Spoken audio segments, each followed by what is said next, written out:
La mayoría de votantes de Berlín ha apoyado la expropiación de más de 200.000 viviendas en la capital de Alemania. ¿Es esta una medida que deberíamos emular, que deberíamos importar a España? Veámoslo. Este pasado domingo no solo se celebraron elecciones en Alemania para escoger al canciller del país, sino que en Berlín también se celebró un referéndum para decidir si había que expropiar más de 200.000 viviendas en manos de grandes tenedores de viviendas o no hacerlo. Y el resultado de este referéndum fue mayoritariamente que sí, que había que expropiar las viviendas. Un 56% de los votantes que acudieron a las urnas en Berlín apoyaron la medida de expropiar a los grandes tenedores de viviendas. Son muchos los que han querido trazar un paralelismo entre lo que se ha votado en Berlín y lo que debería suceder en España. Si en Berlín, si en la capital del motor económico de Europa, de la rica y avanzada Alemania, se está votando por expropiar 200.000 viviendas, ¿por qué no hacer exactamente lo mismo en Madrid o en Barcelona? En primer lugar, el referéndum tiene un carácter no vinculante. Es decir, por mucho que el 56% de los votantes berlineses, que representan aún así el 25% de la población de Berlín, ni siquiera tenemos la mayoría de la población de Berlín, sino la mayoría de los que votaron, que el 56% de los votantes berlineses hayan apoyado la expropiación no significa que esa expropiación se vaya a terminar produciendo. Para que se produzca finalmente, el Senado de Berlín tendría que aprobar una ley donde se tramitara esa expropiación masiva de viviendas. ¿Y qué sucede? Pues que el Partido Socialdemócrata Alemán, que es el principal partido en el Senado de Berlín, se opone a la expropiación de viviendas. Por tanto, tanto paralelismo que se quiere hacer entre Berlín y Madrid o Barcelona, pues si hacemos el paralelismo político puro y duro, el PSOE debería seguir oponiéndose a expropiar estas viviendas como se opone el SPD en Alemania. Además, y por mucho que se termine aprobando la ley de expropiación, esa ley tendrá que ser luego sometida a revisión judicial, y no está nada claro que una ley que proponga expropiar 200.000 viviendas a grandes tenedores de viviendas por el simple hecho de ser grandes tenedores de viviendas, no porque haya una necesidad objetiva de expropiar esas viviendas para lograr un determinado fin específico, sino simplemente te las expropiamos a ti porque tienes muchas, no está nada claro que eso no vaya en contra de la Constitución alemana. No olvidemos que justamente en Berlín, hace unos meses, el Tribunal Constitucional alemán declaró inconstitucional la ley que se limitaba a congelar los alquileres durante un periodo de 5 años. Si eso ya se consideró inconstitucional, si ya se consideró que el Senado de Berlín no tenía competencias en materia de vivienda para adoptar este tipo de medidas, cabe pensar que algo similar sucederá si se aprueba una ley para expropiar más de 200.000 viviendas a grandes tenedores. Por consiguiente, no solo hace falta que los políticos, que de momento están en contra, aprueben una ley que canalice el sentir de esta voluntad popular, hace falta que la voluntad popular no vaya en contra de la Constitución, es decir, del respeto a los derechos individuales de los alemanes, y en este caso claramente atenta contra el derecho de propiedad de los alemanes. En segundo lugar, la propiedad en Alemania está mucho más concentrada que en España. Alemania es un país donde el alquiler está mucho más profesionalizado, es decir, donde existen grandes empresas que han comprado o han construido viviendas específicamente para alquilarlas. En España esa parte del mercado se está empezando a desarrollar ahora, en los últimos años, pero está muy poco desarrollada, de manera que la concentración de la propiedad es mucho menos intensa que en Berlín.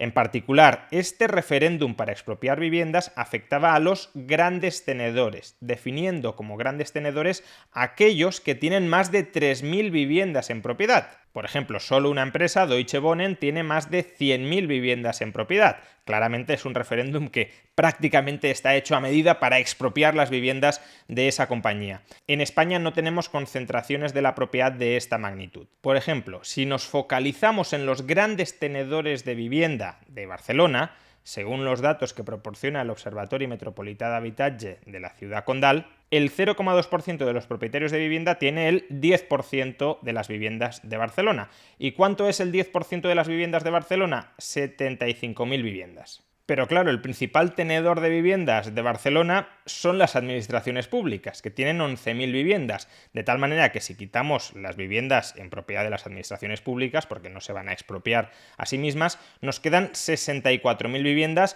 entre ese grupo selecto de grandes tenedores de vivienda. Pues bien, ¿cuál es la media de viviendas en propiedad dentro de ese selecto grupo de grandes tenedores de vivienda? Es decir, los que más viviendas tienen en Barcelona, de media, ¿cuántas tienen? 60. Aunque esta media sería compatible con que una única empresa tuviese muchísimas viviendas, de los datos que tenemos disponibles no parece que sea el caso. Desde luego no parece que tengamos empresas que concentren 20.000, 30.000, 40.000, 50.000, 100.000 viviendas en una única ciudad. En tercer lugar, tampoco se suele mencionar que la expropiación lleva aparejada una compensación, un justiprecio al expropiado, un justiprecio que si está muy por debajo del precio de mercado sería claramente inconstitucional, con lo cual al final se trataría de utilizar el dinero de los contribuyentes para comprar viviendas a precios de mercado, esos precios que los que están a favor de la expropiación suelen decir que son precios especulativos, precios demasiado altos.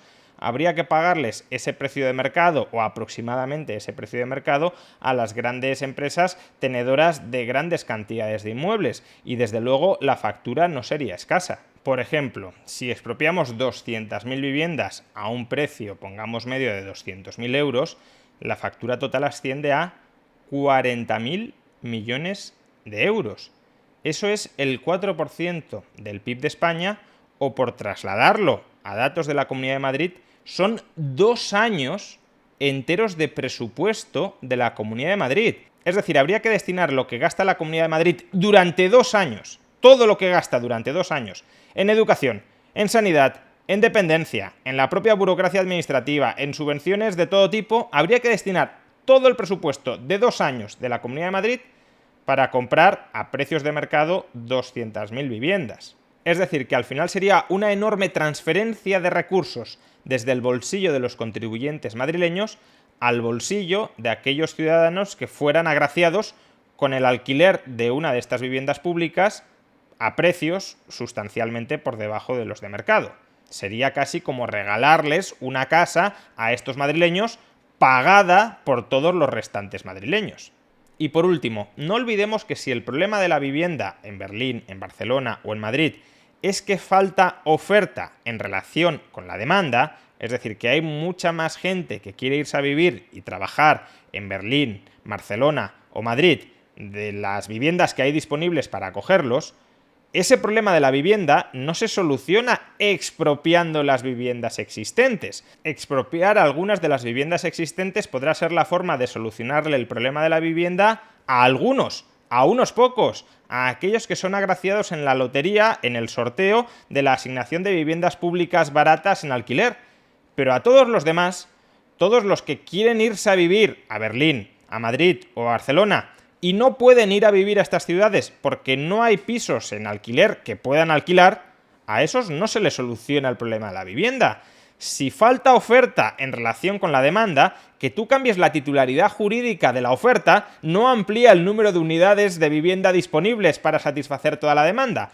De hecho, puede contribuir a reducirla. Porque si a la comunidad inversora se le empieza a lanzar el mensaje de si usted invierte en construir nuevas viviendas o se las expropiamos o le regulamos el precio al que puede alquilarlas, pues a lo mejor la comunidad inversora se piensa 2 veces si construir más viviendas, que es, repito, lo que hace falta. Se necesita aumentar la oferta para abastecer a toda la demanda. Pero bueno, es que da igual, aunque no se desincentivara ni un ápice la construcción de nuevas viviendas, el hecho de expropiar parte del stock de viviendas existente, que es un stock insuficiente para satisfacer la demanda, por definición no puede solventar el problema, que solo se soluciona cuando la oferta sea lo suficientemente voluminosa como para abastecer la demanda.